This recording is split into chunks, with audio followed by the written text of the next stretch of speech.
वज़ीर-ए-आज़म नरेंद्र मोदी ने रूसी सदर व्लादिमीर पुतिन फोन पर की बात। दोनों रहनुमाओं के दरमियान दो तरफ़ा ताउन, इलाकाई और आलमी उमूर पर हुआ तबादला ख्याल।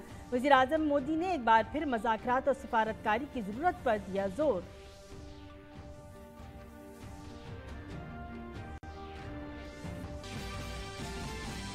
वज़ीर-ए-आज़म नरेंद्र मोदी आज मध्य प्रदेश के शहडोल में नेशनल स्किल सेल एनीमिया के खात्मे के मिशन का करेंगे आगाज़। वज़ीर-ए-आज़म शहडोल जिले के पक्किया गांव का करेंगे दौरा और गांव वालों से भी होगी बातचीत। वज़ीर-ए-आज़म रियासत में 3.57 करोड़ से ज्यादा मुस्तफ़ीदीन के दरमियान आयुष्मान कार्ड भी करेंगे तक़सीम।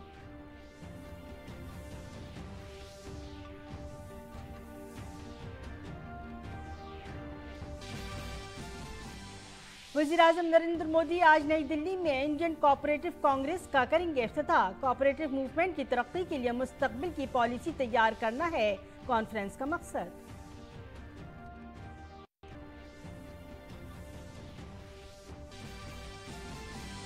महाराष्ट्र के बुल्ढाना जिले में दर्दनाक सड़क हादसा। लग्जरी बस में आग लगने से 25 मुसाफिरों की जलकर मौत, 2 जख्मी। ड्राइवर के कंट्रोल खोने की वजह से हुआ हादसा।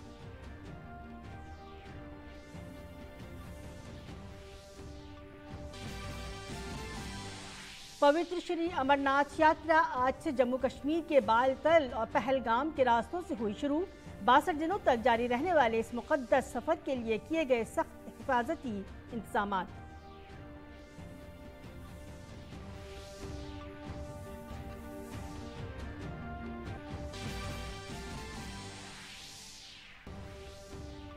मुल्क की अब तक की सबसे बड़ी बिलवासा टैक्स इस्लाहात जीएसटी निफाज के 6 साल मुकम्मल।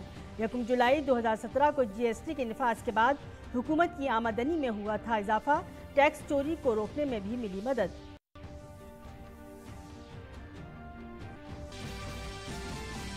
भारत के star Olympic champion Neeraj Chopra ने एक और रिकॉर्ड बनाया। डायमंड लीग सीरीज के लुसाना मरहले में मर्दों के ज्यूलन थ्रो मुकाबले में 87.66 मीटर थ्रो के साथ जीता खिताब।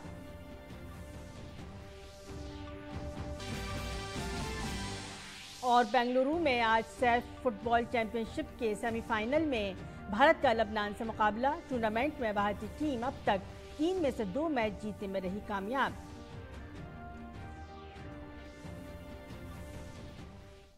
आदाब, 9 बजे के खबरनामे में आपका खैर मकदम है। मैं हूं सबिया खान। खबर तफसील से। वज़ीर-ए-आज़म नरेंद्र मोदी और रूस के सदर पुतिन के माबैन कल टेलीफोन पर बातचीत हुई। इस दौरान मुतअद्दिद अहम उमूर पर तबादला ख्याल किया गया। दोनों रहनुमाओं ने 2 तरफ़ा इलाकाई और आलमी उमूर पर तबादला ख्याल किया। बातचीत के दौरान 2 तरफ़ा ताउन में हुई पेशरफ्त का जायज़ा लिया गया। दोनों रहनुमाओं ने इलाकाई और आलमी उमूर के साथ साथ बाहिमी मफादात के उमूर पर भी तबादला ख्याल किया। सदर पुतिन ने वज़ीर-ए-आज़म मोदी को रूस में हुई हालिया पेशरफ्त से आगाह किया। यूक्रेन के बारे में बात करते हुए पीएम मोदी ने बामुज़ाकरात और सिफारतकारी की ज़रूरत को दोहराया। दोनों रहनुमाओं ने भारत और रूस के दरमियान खुसूसी स्ट्रेटेजिक शराकतदारी को मज़ीद मुस्तहकम करने के लिए कोशिशें जारी रखने और करीबी रवाबित बरकरार रखने पर भी इत्तफ़ाक़ राय किया। वज़ीर-ए-आज़म नरेंद्र मोदी आज मध्य प्रदेश का दौरा करेंगे। वज़ीर-ए-आज़म शहडोल में नेशनल स्किल सेल एनीमिया के खात्मे के मिशन का आगाज़ करेंगे। वो मुस्तहिकीन में skill cell genetic status card भी तकसीम करेंगे। स्किल सेल एनीमिया के खात्मे की मुहिम के तहत मुल्क की 17 रियासतों के 7 करोड़ से ज़ायद कबायली लोगों की जाँच की जाएगी। 40 साल से कम उम्र के लोगों की स्किल सेल एनीमिया की जांच की जाएगी। इस मिशन को गुजरात, महाराष्ट्र, राजस्थान, मध्य प्रदेश, झारखंड, छत्तीसगढ़, मगरबी बंगाल, ओडिशा, तमिलनाडु, तेलंगाना, आंध्र प्रदेश, कर्नाटक, आसाम, उत्तर प्रदेश, केरला, बिहार और उत्तराखंड के 278 अजला में नाफिज किया जाएगा। हुकूमत ने 2047 तक मुल्क से स्किल सेल एनीमिया के खात्मे का हदफ मुकर्रर किया है। वज़ीर-ए-आज़म Modi skill cell operation guideline की नकाब कुशाई करेंगे। नेशनल स्किल सेल पोर्टल और डैशबोर्ड का आगाज भी करेंगे। वज़ीर-ए-आज़म शहडोल जिले के पकरिया गांव का दौरा करेंगे और गांव वालों से बातचीत भी करेंगे। इस दौरान वज़ीर-ए-आज़म आयुष्मान भारत के 3.57 करोड़ से ज़्यादा इस्तेफादा कंददान को आयुष्मान कार्ड तकसीम करने की मुहिम का भी आगाज़ करेंगे। वज़ीर-ए-आज़म नरेंद्र मोदी आज नई दिल्ली में इंडियन कोऑपरेटिव कांग्रेस का इफ्तिताह करेंगे। इसका एहतमाम National Cooperative Union of India कर रहा है। इसकी सरबराही मरकजी वज़ीर दाखिला अमित शाह करेंगे। कॉन्फ्रेंस का मकसद कोऑपरेटिव तहरीक के मुख्तलिफ रुझानात पर बातचीत, अपनाई जा रही बेहतरीन तदाबीर को बरूए कार लाना, चैलेंजों पर तबादला ख्याल करना और भारत में कोऑपरेटिव तहरीक की तरक्की के लिए मुस्तकबिल की हिकमत अमली तैयार करना है। भारत में शंघाई ताउन तंजीम का 23वां सरबराह इजलास 4 जुलाई को वीडियो कॉन्फ्रेंस के जरिए मुनक्किद होगा। वज़ीर-ए-आज़म नरेंद्र मोदी कॉन्फ्रेंस की सदारत करेंगे। वज़ारत खारिजा के मुताबिक तंजीम के तमाम रुकन ममालिक चीन, रूस, कजाकिस्तान, किर्गिस्तान, पाकिस्तान, ताजिकिस्तान और उज़्बेकिस्तान को सरबराह इजलास में शिरकत की दावत दी गई है। ईरान, बेलारूस और मंगोलिया मुबस्सिर ममालिक के तौर पर शामिल होंगे। तुर्कमानिस्तान को मेहमान मुल्क के तौर पर मदऊ किया गया है। चीनी सदर शी जिनपिंग और पाकिस्तान के वज़ीर-ए-आज़म शहबाज शरीफ भी इजलास में शिरकत करेंगे। वज़ीर दिफा राजनाथ सिंह आज छत्तीसगढ़ के दौरे पर हैं।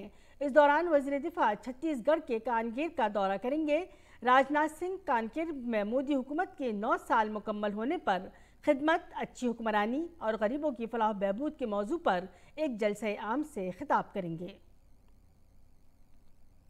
महाराष्ट्र के बुल्ढाना जिले से गुजरने वाली सिमरोधी हाईवे पर सीतखेड़ा राजा के नज़दीक लग्जरी बस में आग लगने से 25 मुसाफिर झुलसकर हलाक और 2 मुसाफिर जख्मी हो गए। जख्मी मुसाफिरों को इलाज के लिए संभाजनगर के एक अस्पताल में दाखिल कराया गया है। नागपुर से एक लग्जरी बस मुसाफिरों को लेकर पुणे जा रही थी। तभी बुल्ढाना जिले में समृद्धि हाईवे पर सैयदखेड़ा राजा के नज़दीक लग्जरी बस में आग लग गई। इत्तला के मुताबिक ये हादसा सुबह 3 बजे के आसपास पेश आया।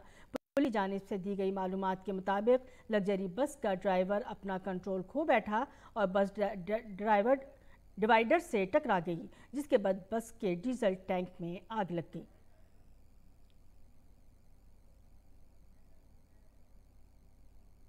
ये बस जो है वो विदर्भ ट्रैवल्स की नागपुर से पूना जा रही थी और इस बस में लगभग 33 पैसेंजर्स थे। ये बस एक 35 के आसपास सिंदखेड़ राजा बुल्ढाना जिला समृद्धि हाईवे पे एक पोल से टकराई। शायद हो सकता है ड्राइवर का बैलेंस गया। वो ड्राइवर से बात की अभी तो ड्राइवर कहता है कि टायर बस्ट हो गया।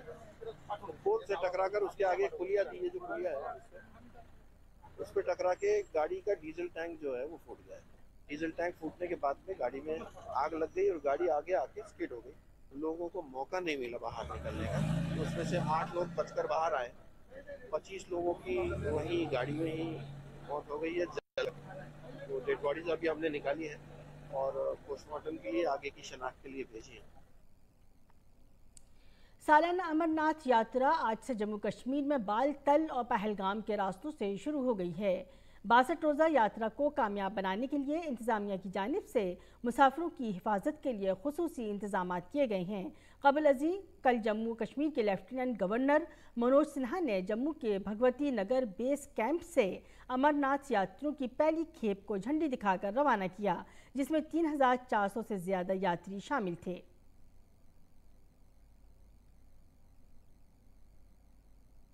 अमरनाथ यात्रा के दौरान यात्रियों की हिफाजत के लिए खातिर खा इंतजाम किए गए हैं। अकीदतमंदों को सेहत से मुताल्लिक मसाइल का सामना न करना पड़े, इसके लिए तमाम तिब्बी तैयारियां की गई हैं। हमारी नामानिगार रमा त्यागी ने पंथा चौक में एक ट्रांजिट कैंप में किए गए इंतजाम का जायजा लिया।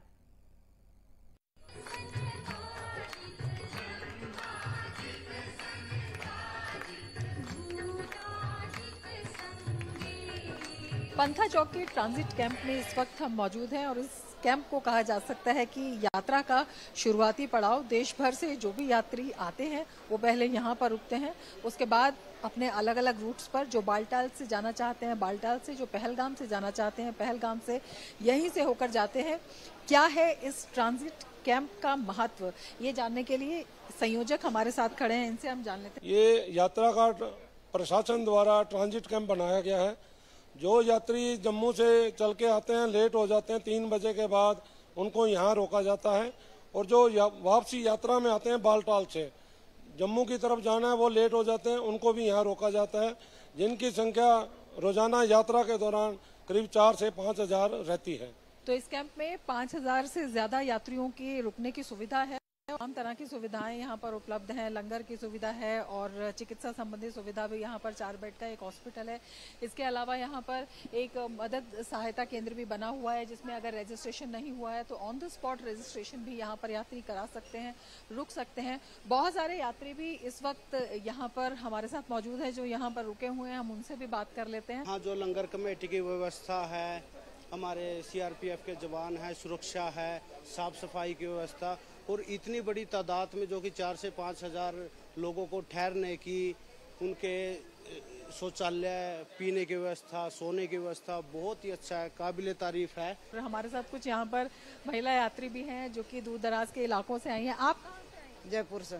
जयपुर से आई हैं? हाँ, पहली बार आई हैं? पहली बार। अच्छा, तो कैसा लगा यहाँ? बहुत अच्छा लगा। हाँ, बहुत अच्छा। इसमें कितना रेस्ट मिल जाता है? बहुत रेस्ट मिला अभी, बहुत ज्यादा। तो आप देख सकते हैं कि जो यात्री यहाँ पर आ रहे हैं बेहद खुश हैं, और कई यात्री ऐसे हैं जिनका अभी रजिस्ट्रेशन नहीं हुआ है, तो आने के बाद उन्हें कहीं भटकने की जरूरत नहीं पड़ी, सिर्फ इस ट्रांजिट कैंप की वजह से, क्योंकि यहाँ पर आए हैं, यहाँ पर उन्हें गाइडेंस भी मिल रहा है, यहाँ पर ऑन द स्पॉट उनका रजिस्ट्रेशन भी हो रहा है और यहाँ पर रहने की भी सुविधा है। और जिनका रजिस्ट्रेशन भी हो चुका है वो भी आने के बाद थोड़ा रेस्ट करके, थोड़े गाइडेंस लेके यहाँ से आगे जा सकते हैं। तो अपने आप में बेहद महत्वपूर्ण है ये कैंप प्रशासन के कदमों में इस यात्रा को सुखद बनाने के लिए।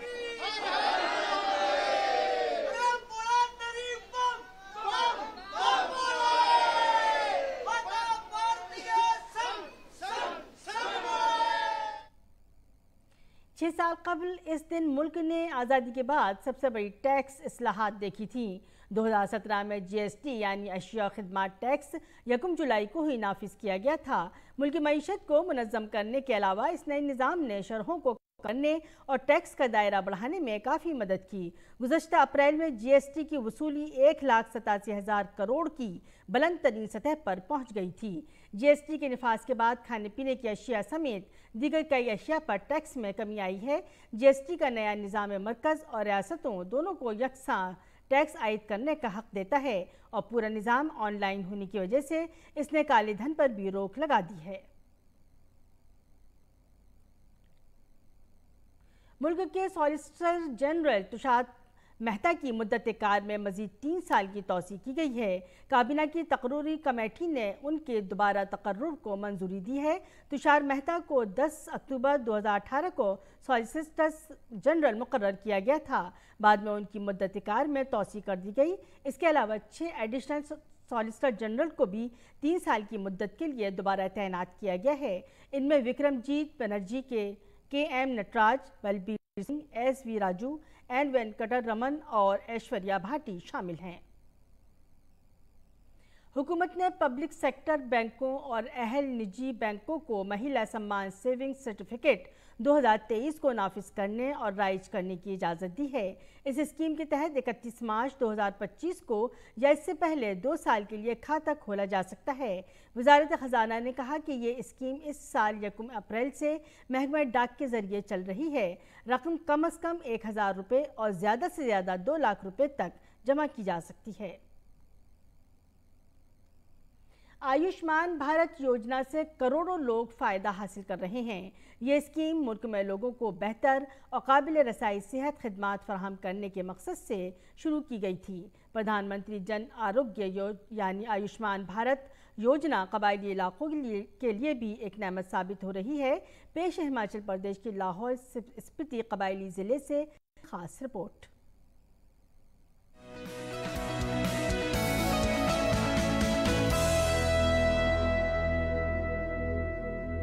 हिमाचल प्रदेश के जिला लाहौल स्पीति के लिए वजीर आजम जन आरोग्य यानी आयुष्मान भारत योजना एक नेमत साबित हो रही है।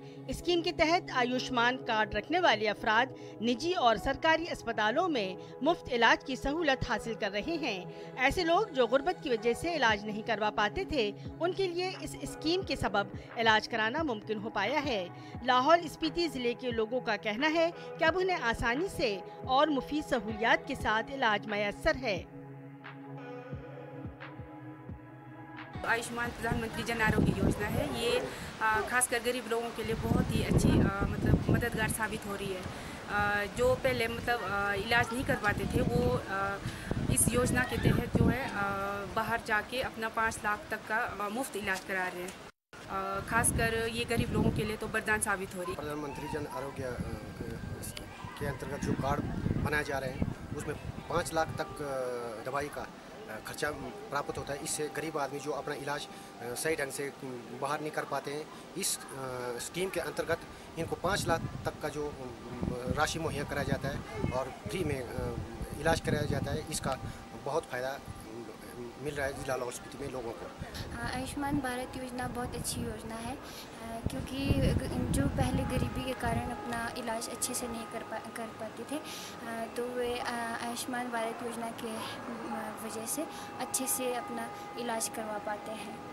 लाहौल स्पीति जिले में आयुष्मान भारत स्कीम के तहत अब तक 5465 आयुष्मान कार्ड बनाए जा चुके हैं। जिले के खास chief medical officer doctor Roshan Lal के मुताबिक अब तक 868 लोगों को स्कीम के तहत इलाज की सहूलियात मुहैया हो चुकी हैं। आयुष्मान प्रधानमंत्री जन आरोग्य योजना एक बहुत ही अच्छी योजना है और खासकर वीकर सेक्शंस के लोगों के लिए बना हुआ है। इसमें जो है एक फैमिली में 5 लाख तक के बेनिफिट जो है पेशेंट जो है उठा सकता है 1 साल के अंदर। और इसमें अन्य ज़िलों के जैसे बने हैं सभी ज़िलों में, तो लाहौल स्पीति में भी 2163 लोगों ने जो है इसको आइडेंटिफाई किया गया है, जिसमें से 5465 लोगों को इसका कार्ड भी दिया गया है। और उन कार्ड होल्डरों में से 868 लोगों ने जो है विभिन्न अस्पतालों में जाके जो है उन्होंने बेनिफिट लिया है इस प्रोग्राम के अंडर में, जिसमें से आपका 97,48,215 जो है इतना एक्सपेंडिचर जो है हमारे लोगों के लिए जो है इस योजना में किया गया है। कुल मिलाकर वज़ीर आज़म जन आरोग्य योजना मुआशी हिसाब से कमज़ोर और ख़तरनाक बीमारियों से मुतासर लोगों के लिए मुआविन साबित हुई है। Bureau report, DD news Urdu खबरें।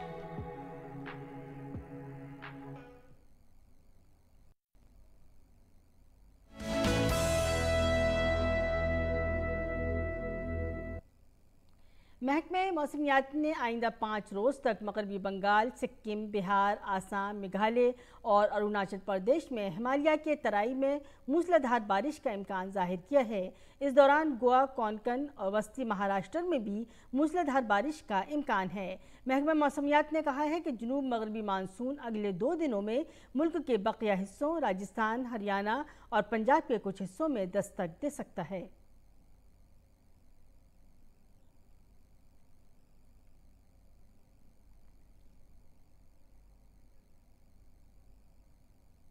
नाज़रीन, अब पेश है दिल्ली से शाये उर्दू अखबारात का मुख्तसर जायजा।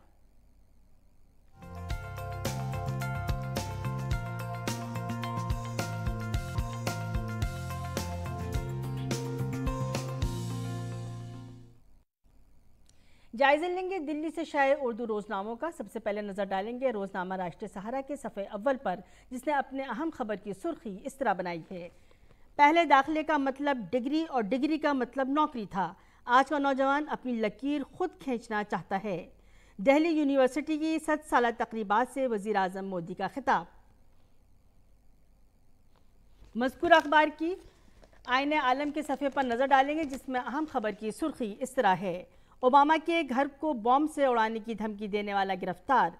अमरीकी दारुल हुकूमत वाशिंगटन में साबिक अमरीकी सदर ओबामा के घर को बॉम्ब से उड़ाने की धमकी देने वाले शख्स को गिरफ्तार कर लिया गया है। वहीं दूसरी अहम खबर की सुर्खी इस तरह है। फ्रांस में नौजवान की हलाकत के खिलाफ शदीद एहतजाज जारी। और एक और अहम खबर की सुर्खी इस तरह है। यूक्रेन और रूस की जंग से मुताल्लिक वैगनर की बगावत नाकाम, रूसी फौजी जनरल की गिरफ्तारी। चीन से मुताल्लिक अहम खबर की सुर्खी इस तरह है। चीन का नया कानून अमेरिका और मगरिब के खिलाफ जारहाना खारिजा पॉलिसी की अलामत। चीन ने नए कानून साजी करके सदर शी जिनपिंग के इख्तियारात में मजीद इजाफा कर दिया है ताकि वो दुनिया भर में चीनी मफादात के तहफ़्फ़ुज़ को यकीनी बनाने के लिए इक़दाम उठा सकें। जायज़ा लेंगे रोज़नामा इनकलाब का।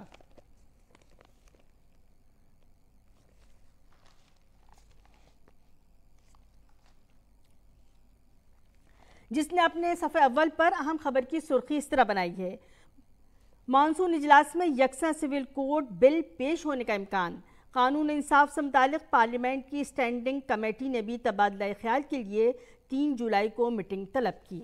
और इस मज़कूर अखबार के स्पोर्ट्स के सफ़े पर नज़र डालेंगे जिसने अहम खबर की सुर्खी इस तरह बनाई है, अजीत अगरकर को टीम इंडिया का चीफ सिलेक्टर बनाए जाने का कवी इम्कान। साबिक हिंदुस्तानी गेंदबाज अजीत अगरकर हिंदुस्तानी टीम की सिलेक्शन कमेटी के चेयरमैन बन सकते हैं।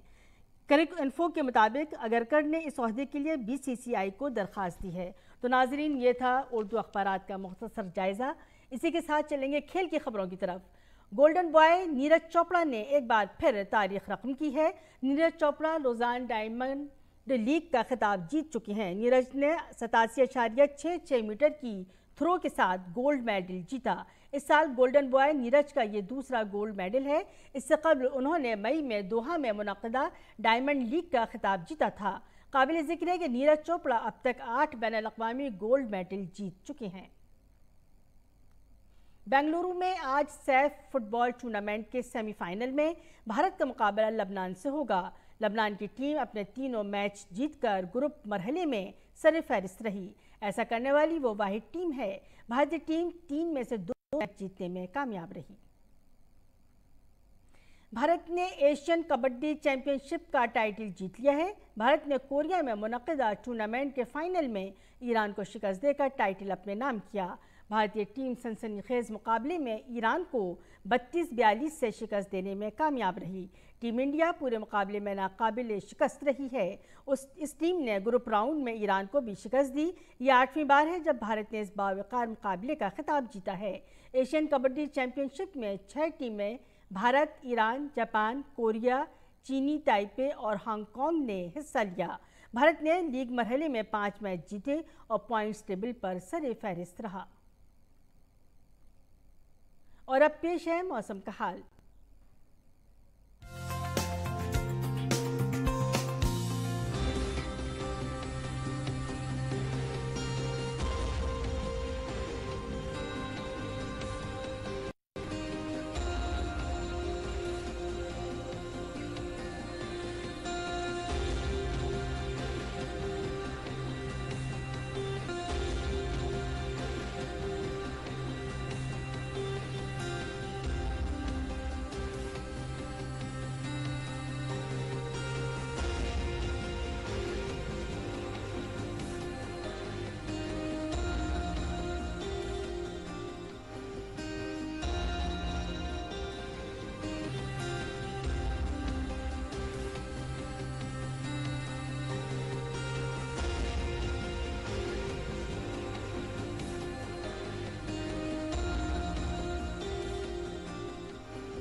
इसी के साथ 9 बजे का खबरनामा अपने अख्ताम को पहुंचा। इजाज़त दीजिए। आदाब।